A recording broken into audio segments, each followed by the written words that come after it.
My parents sent a group message. We think it's best you step away for now. My aunt reacted with a thumbs up. I wrote back, understood. I'll respect that and step away from the family fund too. That night, I closed my contribution. At 3:11 a.m., my phone started buzzing. 89 missed calls by sunrise. My dad left a voicemail. What happened? The bank flagged everything. I just replied, I'm honoring your decision. That was before they realized everything else I had. We think it's best you step away for now. That was the message. A group chat of all things. My parents, my aunt, even my uncle was in there, though he rarely chimed in. But this time, he didn't need to. The silence was enough. The message hit me at 7:42 p.m. on a Thursday. I was reheating some leftover curry, thinking about finishing that spreadsheet before bed, and then I saw it. We've discussed it, and we think it's best if you step away from the family for now. Megan needs space. We all do. Beneath it, my aunt reacted with a thumbs up. Just like that. No call, no explanation, just a thumb. I stared at the screen for a full minute before typing. Understood. I'll respect that and step away from the family fund, too. I didn't wait for a reply. That night, I logged into the joint account I'd been silently maintaining for 5 years. The one that paid Mom's insulin, helped Dad refinance the second mortgage, kept Megan's car running when her checks got delayed. I removed my auto contributions, then I closed the account. At exactly 3:11 a.m., my phone started buzzing. It buzzed and buzzed and buzzed. By sunrise, 89 missed calls. The last voicemail was from my dad. His voice was shaky, angry, scared. What happened? The bank flagged everything. Are you okay? Why would you? I replied to his message with one sentence. I'm honoring your decision. That was before they realized just how much I had quietly managed. To really understand why that message hit like a betrayal, you'd have to go back 5 years. Back to Megan's second hospitalization. And Dad called me crying in a Walgreens parking lot. She's not going to make it, sweetie. He said they won't admit her without insurance. We're tapped out. That night, I emptied my savings and paid for the rehab out of pocket. Megan seemed stable for a while. Everyone called it a miracle, but what they never said out loud, not even once, was that I'd made it possible. No one offered to reimburse me. No one even asked how I was doing. But it didn't stop there. When Mom got diagnosed with diabetes, I started covering her medication. Dad's hours were getting cut at the warehouse. Megan was in and out of stability, and every time she crashed, they came to me quietly, desperately. At first, it was little things. $300 here alone, just for this month. Then they asked if I could help set something up, something permanent, a sort of family emergency pool. I was 27, single, working 80-hour weeks in finance. It made sense, I told myself. I could afford it, so I did. I set up the family fund in my name. I routed payments, Mom's prescriptions, Megan's therapy copays, even the phone bill when they fell behind. They gave me access to everything. Passwords, account numbers, balances. Not because they trusted me, but because they didn't want to deal with it. They called me the responsible one. They meant the convenient one. My life turned into a ledger of quiet sacrifices. Meanwhile, Megan spiraled again and again. She got a DUI in 2020, and I paid for the lawyer. She moved in with some guy named Tyler, who definitely wasn't abusive. And when she left him in the middle of the night, I was the one who Venmo'd her enough for a hotel and groceries. I never saw a dime back. They never asked where the money came from. They never saw the line-by-line spreadsheet I kept to stay afloat myself. They never noticed that I downgraded my apartment, skipped vacations, ate oatmeal for dinner, more nights than I'd admit, because I was supposed to. I was the financial firewall between them and collapse. And for a while, I was okay with that. Until the Christmas incident. It was 2 years ago. Megan threw a fit because I said I couldn't buy her new tires. Not after I just paid her rent. She told my parents I was making her feel judged. That night, I got a message from Dad. Just try to be a little more understanding. Leah, she's in recovery. You don't know how hard that is. And I snapped. Not publicly, not explosively, but something in me cracked like ice under pressure. I didn't reply. Instead, I did something different. I started documenting everything. Every dollar sent, every invoice paid, every excuse they made. I created backups, emailed myself statements, collected screenshots, not to hold it over them, not yet, but to remind myself that it was real, that I wasn't imagining the drain, the pattern, the constant pulling without giving. Then, last month, it came to a head. Megan texted the family group, "Hey, I know money's tight, but could the fund cover a yoga retreat in Arizona? It's for my mental health. A yoga retreat. $3,200. I didn't answer. I waited. I wanted to see what they'd say. And my dad, the same man I pulled out of overdraft twice last year, replied, "Sounds like something you really need. Let's see what we can do." Mom chimed in with a heart emoji. That's when I realized they weren't just using me. They expected me to be used. They thought the fund was theirs, that I was some kind of silent donor. The gratitude had evaporated years ago, and in its place was entitlement. But the kicker, the grenade in the room, came just 2 nights before the message. We were on a family call, a monthly check-in that usually turned into a therapy session for Megan with me as the invisible ATM in the background. I tried to talk about my promotion. I'd been made a director at the firm. Huge raise. Massive responsibility. Dad interrupted me mid-sentence. "Sorry, can we circle back to Megan's housing? She's not feeling safe in her current unit." They wanted to move her into a better area. With my help, obviously. I didn't agree. I didn't fight. I just said calmly, "Maybe it's time someone else stepped up." Silence. Cold, stony, offended. And then came that message 2 days later. "We think it's best if you step away for now." The thumbs up from Aunt Carol felt like a knife. They thought they were cutting me off. They didn't realize they were severing the cord to the only thing keeping their financial lives stitched together. I had been the quiet current beneath their lives. The moment I stopped, their lights went out. It took exactly 36 hours for the fallout to begin. First came the overdraft notices, then Mom's pharmacy called me, then Megan, the one who wanted space, left a voicemail that started in a whisper and ended in screaming. "Why would you do this? You knew I needed that payment." By Sunday morning, the texts were relentless. Dad sent a barrage of voice notes like a man unraveling in real time. They exiled me from the family chat as if I didn't belong. The mortgage bounced. "I thought you handled the insurance." "The car is uninsured now."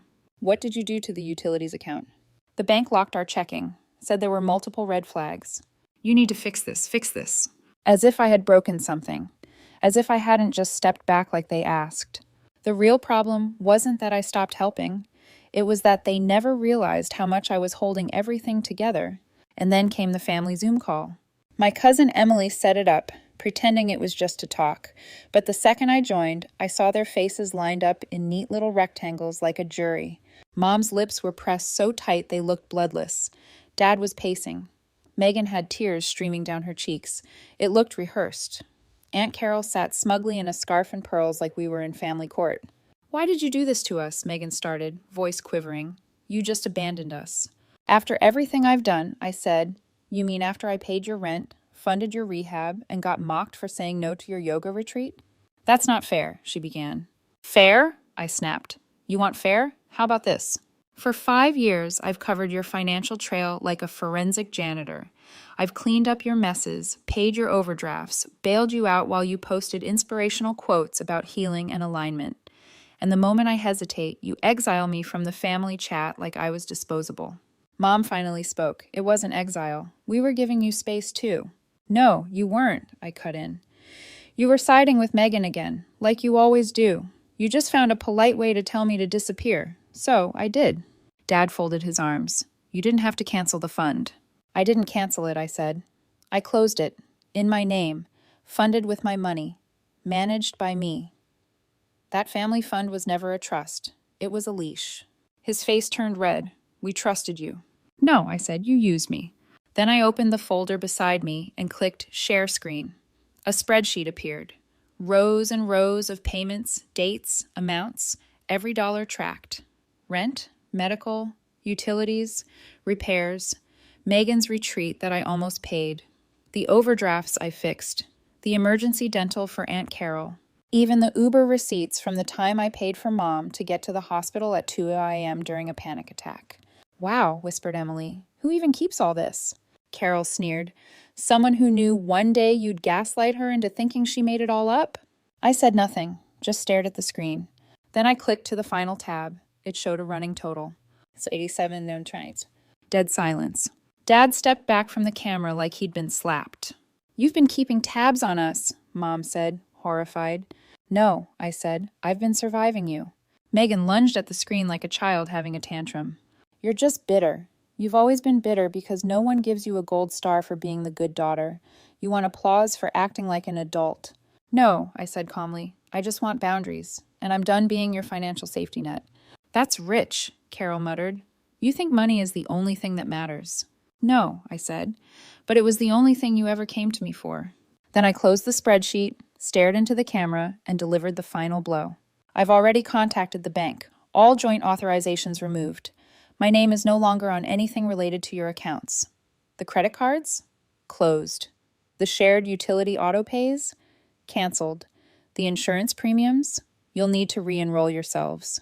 You wanted me to step away. This is what that looks like." Mom gasped. Dad's face turned pale. Megan looked like she'd been shot. Emily leaned back in awe. But I wasn't done. "I also spoke to a lawyer," I added.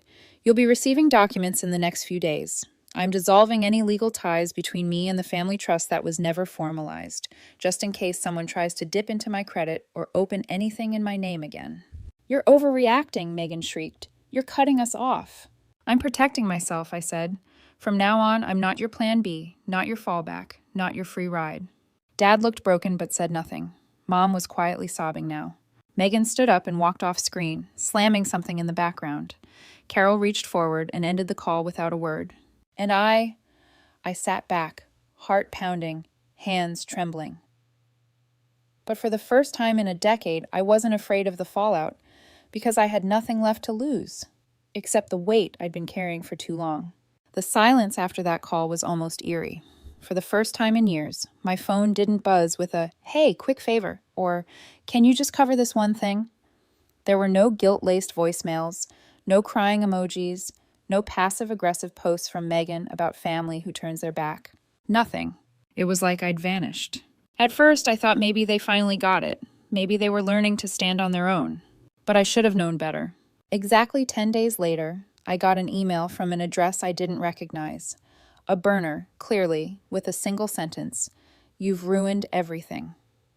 Attached were screenshots of bills, Megan's eviction notice, a final warning from the power company, a denied credit card application with my name listed as the former cosigner. They were unraveling, quickly, chaotically. And the thing about people who are used to leaning on you, they don't fall gracefully, they crash, and they blame you for the landing. That same week, Mom showed up at my office. I was in a meeting. My assistant came in, wide-eyed. "There's a woman here, says she's your mother, won't leave." I stepped into the lobby and there she was, pale, shaking, holding an envelope full of papers. "I didn't know where else to go," she said, voice brittle. "Your dad's sleeping on the couch. Megan hasn't left her room in 3 days. The landlord says he's changing the locks next week." I didn't say a word, so she played her last card. "I raised you," she said, suddenly fierce. "I gave you life, and this is how you repay us?" That's when I laughed. Not loud, not cruel, just hollow, like air escaping a cracked pipe. "You gave me life," I said, "and then you spent 30 years trying to convince me I owed you for it." She flinched. I stepped forward. "I didn't come to you at 22 and say, 'Please, let me be responsible for your dysfunction. Let me carry your debt. Let me save my sister over and over again while you nod and enable her. Let me sacrifice my mental health, my relationships, my life, just so you can avoid looking in the mirror." She said nothing, so I kept going. "You want help? Call a social worker. Call a credit counselor. Call the same system you said people like us were too proud to rely on. I'm not your bailout anymore." Then I walked back to my office. I didn't even check to see if she followed me. But that wasn't the end. A week later, I got a letter, not an email, an actual letter from the bank. The envelope was thick, the kind of thick that means trouble. Inside, a flagged investigation summary. Apparently, someone had tried to open a business loan using my name, my SSN, and the tax ID number linked to the family fund. Only reason it didn't go through? I'd closed the account days earlier, and it triggered a fraud alert. The loan? $80,000. The business name? Megan Grace Recovery Services, LLC. I froze. That was not a real company. There was no LLC, no tax record, no license, But the paperwork was submitted, complete with a forged signature that matched mine. I called the bank. The fraud department rep pulled up the full packet, and when she read the co-signers, Dad and Mom, I sat there in stunned silence as she said, "Ma'am, it appears someone close to you tried to pose as your authorized financial partner. If you hadn't closed that fund, this might have gone through undetected. They hadn't just used me. They tried to shift responsibility onto me, quietly tie my name to a loan I wasn't part of. And that's when everything sharpened. The way Megan suddenly wanted space. The way my parents encouraged it. The silence, the removal, the polite exile. It wasn't spontaneous, it was a setup. Get me off the fund quietly, keep my name attached, take the money, disappear. Let the bank come after me when things collapsed. They didn't just want my help. They wanted to keep me responsible, without asking. And when that didn't work, I became the villain in a story they'd written to cover their own failed heist. I spent the weekend filing reports, bank, police, IRS. I submitted the forged documents. I wrote an affidavit. I even handed over old texts that showed Megan asking about starting a nonprofit in my name. It took hours, but every keystroke felt like therapy. That night, Megan called from a different number, crying. I just wanted to say I get it now. I let her talk. She didn't mention the loan, didn't mention the forgery, just went on about how sorry she was, how hard things had been, how we're still family. I asked one question. Did you know about the business application? Dead silence. Then the line went dead. I blocked the number. That's when the real shift happened. Not in them, in me. I started sleeping better. I stopped checking my bank app every night, fearing someone was quietly siphoning me again. I went to dinner with friends and didn't flinch when the check came. Then came the call from Uncle Ray, the outcast, the one they called unstable for cutting ties years ago. He found me through LinkedIn. Saw what you did, he said. Heard about the fund. Heard about the loan, too. I didn't ask how. Ray had always known more than he let on. You're not the first they drained, he added. Just the first who shut the faucet off. And that's when it clicked. This wasn't just about me. This was generational. A long line of people who got groomed into servitude, into silence, into being the savior while everyone else drowned themselves in denial. They thought I was the villain because I stopped playing the hero. Let me tell you something about heroes. Most of them die broke and exhausted while everyone else claps at their funeral. Not me. I moved cities 2 months later. New job, better team, higher salary, no forwarding address. And one day, in the quiet of my new apartment, floors still bare, furniture still arriving, I got a message on Facebook from Tyler. Yeah, that Tyler. Megan's abusive ex. Didn't expect this, it read, but thank you for helping her, even when she didn't deserve it. I wasn't the only thing she needed saving from. It stopped me cold. Not because I needed the validation, but because it was the first time anyone in that orbit had acknowledged the truth. That I had been saving them from themselves, until I stopped. And when I stopped, the silence that followed wasn't guilt. It was freedom. It's been almost a year, 12 months since I closed the fund, since the group chat exile, since the 3:11 a.m. phone call that spiraled into 89 missed calls, 1 voicemail, and a complete financial collapse they never saw coming. Since they submitted a business loan application using my name without telling me and tried to frame me for $80,000 in imaginary recovery services. I kept thinking I'd feel empty after walking away. That guilt would sneak in late at night like it used to, whispering, "They're your family. Maybe you overreacted. Maybe you could have saved them." But the only thing I feel now? Peace. Not the performative kind. Not the kind you pretend to have when you're holding back tears during Sunday dinner while someone jokes about how you're the responsible one. Real peace. The kind where your phone doesn't buzz with dread. Where your money is yours. Where your boundaries hold. Where you don't apologize for being free. They tried, of course. Mom emailed on Christmas Eve. Said the tree looked emptier this year. Attached a photo of her and Dad in the living room, smiling without their teeth. A performance for the lens. Megan emailed on her birthday in March. A 5-paragraph essay about how she was reclaiming her power, ending with a casual line about needing help covering her first and last month's rent. I didn't reply to either. I still check my credit score monthly. It's fine. There were no surprise accounts, no mystery charges. The alerts I set up after the forgery never triggered. Because now I own my life. And I protect it, the same way I once protected theirs. But here's the part I didn't expect. Other people started coming forward. Cousins I hadn't seen in years, coworkers I'd barely spoken to, even a stranger on Reddit who read a comment I left in a finance thread and messaged, "Your story. I think it happened to me too." Turns out there are a lot of us. The strong ones, the reliable ones, the ones who pay the rent, fix the chaos, hide the panic, and carry the weight while being told we're too cold. When we finally ask for something back, the family vaults with no locks. Until one day we learn to slam the door. Let me be clear, walking away from my family was the hardest thing I've ever done. Harder than watching Megan relapse, harder than deleting Dad from my emergency contacts, harder than choosing silence while they called me selfish, bitter, cruel. But it was also the most necessary thing I've ever done. And the final straw, the one that made me sure I did the right thing, came just a few weeks ago. I was walking home from a late client meeting. Same street I've walked dozens of times. And there, sitting outside the corner bakery, was Aunt Carol. Scarf pearls, that same smug posture. She saw me, waved like we were old friends. I nearly kept walking, but I stopped. She looked me up and down. "You look well," she said. "I am." There was a beat. Then, with zero irony, she asked, "Would you ever consider setting something up again, for emergencies?" I laughed, long and low, and from somewhere deep in my gut.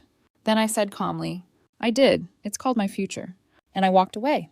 I don't know if they'll ever really understand what they lost, or why I had to go. Maybe they'll rewrite the story, say I was greedy, unstable, ungrateful. Maybe Megan will write a blog post about toxic siblings and turn it into a podcast. I don't care. Because the truth is simple. I'm not the villain in their story. I'm the one who finally escaped it. And in doing so, I gave myself the one thing they never could: freedom without conditions.